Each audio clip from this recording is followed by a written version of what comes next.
ஹெட்போனை போட்டுக்கொண்டு ரயில் தண்டவாளத்தில் நடந்து சென்ற பாடசாலை மாணவன் ரயில் மோதி விழுந்த சம்பவம் தொடர்பாக செய்திகள் வெளியாகி சோகத்தை ஏற்படுத்தி இருக்கிறது.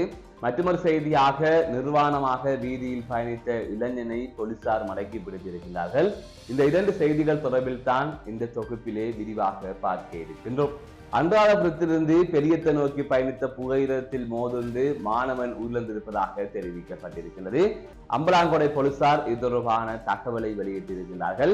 இந்த விபத்தில் 16 வயதுடைய மாணவன் உயிரிழந்திருப்பதாக கூறப்படுகின்றது. காப்போத்த சாதாரண தர பரீட்சைக்கு தயாராக இருந்த குறித்த மாணவனே இவ்வாறு ரயில் மோதி உயிரிழந்திருப்பதாக தற்பொழுது கூறப்பட்டிருக்கிறது. குறித்த மாணவன் விபத்து நடக்கின்ற அந்த சந்தர்ப்பத்தில் ரயில் தண்டவாளத்தில் ஹெட்போன் போட்டுக்கொண்டு ரயில் தண்டவாளத்திலே நடந்து சென்று கொண்டிருக்கின்றார். அந்த சந்தர்ப்பத்தில் தான் ரயில் வந்திருக்கின்றது. அப்போது ரயிலில் ஒளி சமிக்கைகள் கொடுக்கப்பட்ட நிலையிலும் அவர் அங்கிருந்து நகரவில்லை என்று கூறப்படுகிறது.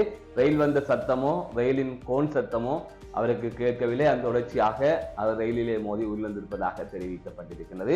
இந்த சம்பவம் தொடர்பான மேலதிகமான விசாரணைகள் தற்பொழுது இடம்பெற்று வருகின்றது. அது தவிர இவ்வாறு ரயில் பாதைகளில் மாணவர்கள் ஹெட்போனை போட்டுக்கொண்டு பாடல் கேட்பதும் அதனை தாண்டி அதிலே போன் கழித்துக் கொண்டிருப்பதும் தொடர் கதையாக இருக்கின்றது. எனவே இது தொடர்பாக ஏற்கனவே அதாவது கடந்த வாரம் அளவிலே போலீசார் எச்சரிக்கை விடுத்திருந்தார்கள். இந்த நிலையில் தான் தற்பொழுது இப்படி ஒரு சம்பவம் பதிவாகி இருப்பதாக அம்பலாங்கொடை போலீசார் தெரிவித்திருக்கிறார்கள். மற்றொரு செய்தியாக தென்னிலங்கையிலே மோட்டார் சைக்கிளில் நிர்வாணமாக இளைஞன் பயணித்த சம்பவம் தொடர்பாக செய்திகள் வெளியாகி பெரும் பரபரப்பையும் அதேவேளை வியப்பையும் ஏற்படுத்தியிருக்கின்றது. இவ்வாறான ஒரு அநாகரிகமான செயலில் இலங்கையில் ஈடுபட்டவர் யார் என்ற கேள்வியும் இருக்கின்றது. இந்த நிலையில் இந்த சம்பவம் தொடர்பாக தற்பொழுது செய்தி வெளியாகி இருக்கின்றது. அதாவது இன்று காலை கொழும்பு கண்டி பிரதான வீதியில் மோட்டார் சைக்கிளில் நிர்வாணமாக அந்த மோட்டார் சைக்கிளை செலுத்தி சென்றிருக்கிறார் இளைஞர் ஒருவர்.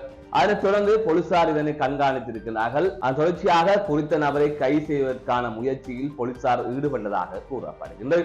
இருந்த போதிலும் அவரை பிடிக்க முற்பட்ட போது அவர் வேகமாக மோட்டார் சைக்கிளை செலுத்தி சென்றதாகவும் போலீசாரிடமிருந்து தப்பி சென்றதாகவும் தெரிய வருகின்றது.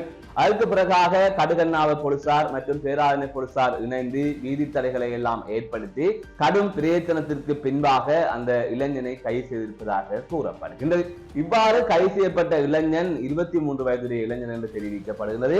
குறித்த இளைஞனை கடுகண்ணாவ போலீசார் கைது செய்திருக்கிறார்கள். தற்பொழுது குறித்த இளைஞரை நீதிமன்றத்தில் முன்னிலைப்படுத்துவதற்கான நடவடிக்கையினை மேற்கொண்டு வருவதாக தெரிவிக்கப்பட்டிருக்கிறது.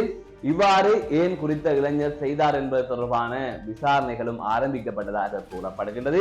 பெரும்பாலும் வெளிநாடுகளில் அவ்வப்போது இவ்வாறான நிகழ்வுகள் இடம்பெறுவது தொடர்பான செய்திகள் வெளியாகி கொண்டிருக்கும். ஆனால் தற்பொழுது இது தென்னிலங்கையில் இடம்பெறுகின்றது.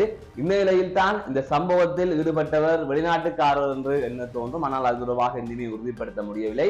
கொழும்பை சேர்ந்த ஒருவர் என்றுதான் தற்பொழுது செய்திகள் வெளியாகி இருக்கிறது. இது தொடர்பான மேலதிகமான விசாரணைகள் மேற்கொள்ளப்பட்டு வருவதாக தெரிகின்றது. இந்த சம்பவம் ஒரு வினோத சம்பவமாக இலங்கையிலே பார்க்கப்படுகின்றது. இவ்வாறான செயற்பாடுகள் என்பது எந்த வகையிலுமே ஏற்றுக்கொள்ள முடியாத ஒரு அநாகரிகமான முறையிலே இப்படி வீதியில் மோட்டார் சைக்கிளை செலுத்துவது என்பது எந்த வகையிலுமே ஏற்றுக்கொள்ள முடியாத ஒரு செயற்பாடு. இந்த நாட்டுக்கு இது பொருந்தாத செயற்பாடு. கலாச்சார ரீதியாக இந்த நாடு ஒரு பாரம்பரியத்தை பின்பற்றி வருகின்றது. அதற்கு எதிராகத்தான் இந்த செயற்பாடு இருக்கின்றது. எனவே இது தொடர்பாக அடுத்த கட்ட நடவடிக்கைகள் எப்படி இருக்கும் என்பதை பொறுத்திருந்துதான் பார்க்க வேண்டும். மீண்டும் ஒரு காணொலி சந்திக்கின்றேன். நான் நடராஜ் ராஜே ஆந்தன்.